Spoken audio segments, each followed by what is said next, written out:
All right, everybody. It's a day late, and it's probably going to be short, but it's Kaipacho with the weekly Pele report. 4 airplanes, 3 planes yesterday. I finally made it here to Thailand. This is the Samui Pier Beach Resort here, and we're taking a boat out to the sanctuary for the workshop that starts tomorrow. So I'm in transit, don't have a lot of time, but let's knock this sucker out. The moon is in Pisces. Chaos. Everything gone bonker, wonker, donkers on ya? May not be too surprising. And it's going to stay there. It's going to hit Neptune, and then it's going to move into Aries on Friday. And she's going to be bopping on through Aries all the way till we have that full moon at 20 degrees. 14 minutes of Aries. And that is on Sunday. And then by Monday, she's going to be moving into Taurus. She's going to hit Uranus right over there. And she's going to be, doing all the oppositions through, she's going to hit Chiron and oppose Mars before that full moon, right? And then she's going to oppose after the full, and she's going to oppose Venus and Mercury. So, I don't know, it's all going on. I don't think I want to walk down there. Show you what? What am I going to show you down there? Let's just get these aspects knocked out. Saturday, and not just Saturday, but, the weekend. Friday, Saturday, Sunday. Venus opposite Uranus. Okay, so that's Venus in Scorpio opposite Uranus in Taurus. And then, pretty much for all this week, it started last week when the sun, squared the nodes, squared Saturn on Monday. Now, he's going to go in and square Pluto. Ouch. Sun square Pluto. I mean, it's exact on Monday, but again, it's going to be all weekend.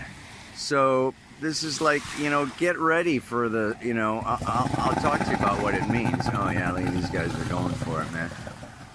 Double Yamahas. Oh yeah. Okay. Last but not least then, I think it's going to chill out a little bit more on Tuesday when Mercury comes into trine Neptune. All right. Those are the major aspects I want to be talking about today. And I'm just going to, go up to my room and sit on the porch or something because we got a boogie, but talk at you soon. Okay, well, I'm gonna give this a shot. I'm in a public place. Anything could happen. People could come along. Boats, people, planes, anything can happen around, this is planet Earth. It's unpredictable. Venus opposite Uranus. Even this camera's driving me nuts. The autofocus is weird. The light is weird. Like I don't want to move because the lighting's going to change and the focus is going to change. And there's a lot of things that could be very irritable right now. Freaking moon in Pisces coming around to Lilith and Neptune. It's easy to just kind of go.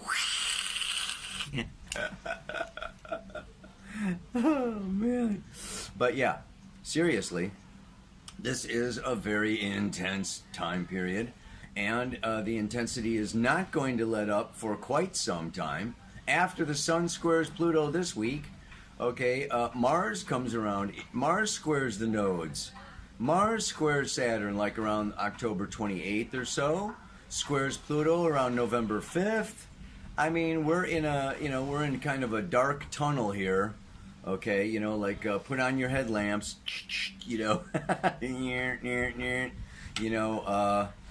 it's, some underworld experience, Mercury and Venus and Scorpio, and then the sun's going to be going into Scorpio, but even Sun, Venus, Mercury, and Scorpio can be a little lighter, okay, than the square to Pluto and Saturn, because let's just look at it, Saturn, Pluto is like,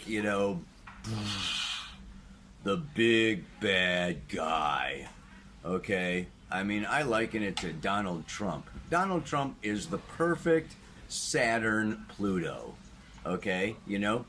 Saturn is form and structure, okay, and Pluto is power.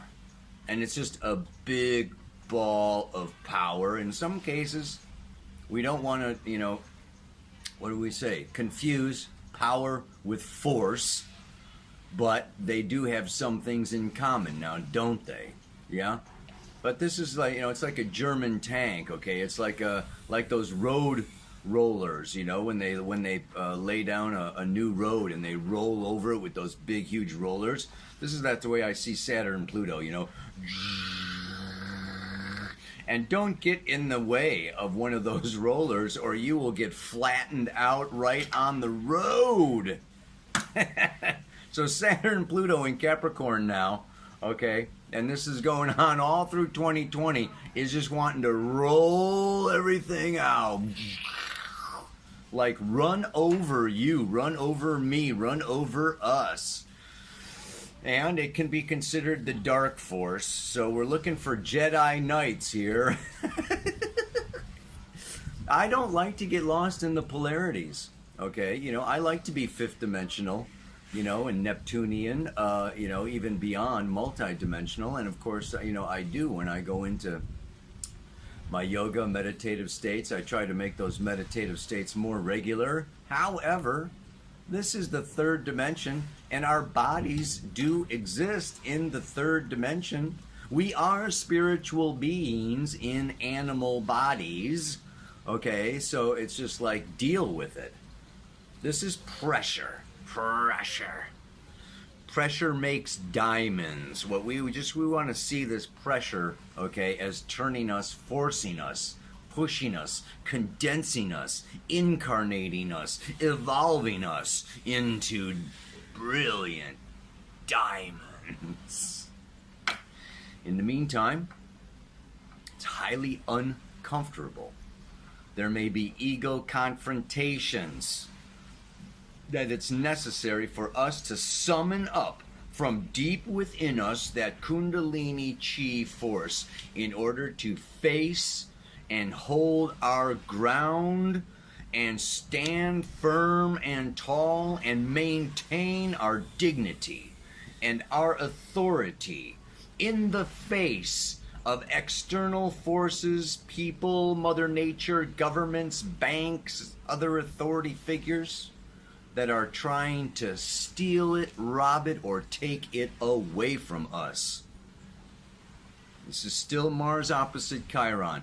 We are still healing the wound of us not deserving or not feeling, okay, like we exist, deserve to get what we want, or are powerful. And the thing is, each one of us is powerful. And like the mantra today says, it's just how do you measure power? And what is power? What is true power?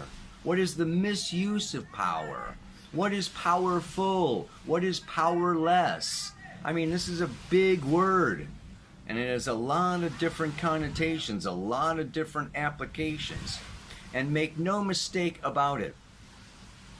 Whether you're spiritual or not, okay, whether you have an ego or you think you've transcended it, everybody wants power. It's necessary. And the more you learn, the more you know, the more you discipline yourself, the more you really do your practice, the more. What is it about? It is about, you know, power brings us mastery. And we are, each and every one of us, here to become masters. So to try to avoid power and egos, you know, ego battles and this, that, and oh, I don't want the drama, or I don't want, you know what? You're, it's a recipe, okay, for disaster. Because it's a recipe to become a victim or a martyr. And then you can cry and complain, okay, you know, because, you know, you're a victim or a martyr, but it was because you did not seize the opportunity to become powerful. We are here to bring in a new age of Aquarius, And that means sweeping out the old patriarchal age. And you don't do that without making powerful broom strokes. It's like, sweep you out, sweep you out, sweep you out. You know what I'm saying? We got to get real here, right? You know, Jupiter in Sagittarius is done with that square to Neptune. It's moving on into fresh new territory, okay? And it's calling us to expand our consciousness, to embrace the wider, broader truth. So let's stop BSing ourselves, okay? Stop being victims of BS and really call a spade, you know, be in our truth, express our truth, stand in our truth, and really, yeah. And this is just like, you know, it's just a test or whatever. This too shall pass. You know, these, you know, forces coming at us, they're evolutionary forces, in a way forcing us to develop ourselves and our fuller capacities. So you want to thank whoever is challenging you. Say thank you very much. You know, I see that this is a challenge. I'm stepping up. Stepping up. I'm facing the challenge, man. Yeah, baby. So, let's just do the mantra. The true measure of power is not money, fame, or sex, but the capacity to see and know and do exactly what is best. Yeah? This is a time where we hone down what we believe, you know, what is our truth. Venus is our values. Venus opposite Uranus is aha moments of like, you know what? Now I really know what's important. Now I really know what I want in my life and what I don't want in my life. The opposition can oftentimes have to do with projection. Sometimes we take the personal planet of I'll be Venus and Scorpio and the rest of you be Uranus and Taurus. Okay, and this, you know, Venus Uranus is calling for enlightened relationship, enlightened uses of money, of our resources, of our sexuality. So this is just, you know, really it's time to bump up. And if we're not bumped up, something may come along to bump us up. Yeah, like somebody leaving us, okay, a new person, new relationship coming in, you know, that, you know, but Uranus destabilizes our financial situation, our relationship situation, our, you know, cozy, comfort, pleasurable, I just want things nice and easy and pleasurable, you know, and this Venus and Scorpio is saying no. You know, we want to use every opportunity to evolve and grow. And we know that Scorpio and Pluto in the 8th house evolve in one of 4 ways. I've said them 1,000 times, but quickly. Developing new capacities from prior lifetimes, like the wink of an eye. Number 2, meeting somebody that changes your reality in your life and forces you to evolve. Number 3, stagnation, where things get so boring or stagnant or suffocating that you have to make a change. And number 4, when there's the most amount of resistance and the biggest, you know, attachments, you know, emotional attachments to people, places, and things, they have to get taken away. I'm very sorry. And that's when loss, betrayal, and abandonment come into our sphere of experience. So this can be a time when you're experiencing either one of those 4 as the Sun squares Pluto this weekend. Hopefully it's the better, where something new comes up in you and you become even more powerful and forceful and beautiful and, you know, step into mastery. Or you meet somebody freaking awesome. Yeah, baby. Hopefully it's not getting too stagnant for you, but if it is getting too stagnant for you, take the frickin' message. Jump on a plane to frickin' Thailand right now. Come to my workshop, man. I'll tell you what, if it's anything this trip is really bringing to me, okay, you know, in Bhutan, over here in Thailand, it's that, you know, this is a big, huge, wide world. There's like multiple dimensions happening simultaneously on the frickin' planet. I just went back a few hundred, if not a couple thousand years in Bhutan. Absolutely amazing. You know, the mentality of the people, the belief systems, the structures, the temples, the everything. It's like, whoa, whoa. It's like a different time, different place, different planet. You know, and you got China, you got Russia, you got Africa, you've got all these different continents. The Eskimos in Siberia, you've got, I mean, the vast, okay, expansive opportunities for life experience are not to be underestimated. Jupiter is in Sagittarius. This can be a time, okay, for you to be heeding the call to get out of the box. And the box can be a value system. The box can be an economic system. The box can be a political system.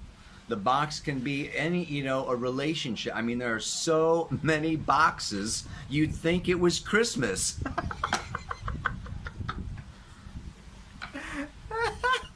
You know what I'm saying? Oh, man. There's lots of boxes, baby. So this is a time of busting out of the box, man. Get out of there. I don't know. A little bit of that is just me. But I'm going to just say the mantra one more time and get out of here. Yeah. Ow!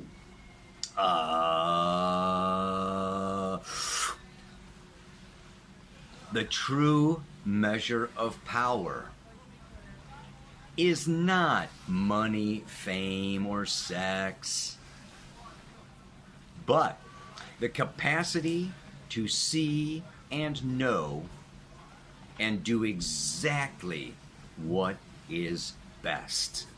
I trust that each and every one of you listening to this report will step into your power and do exactly what is best.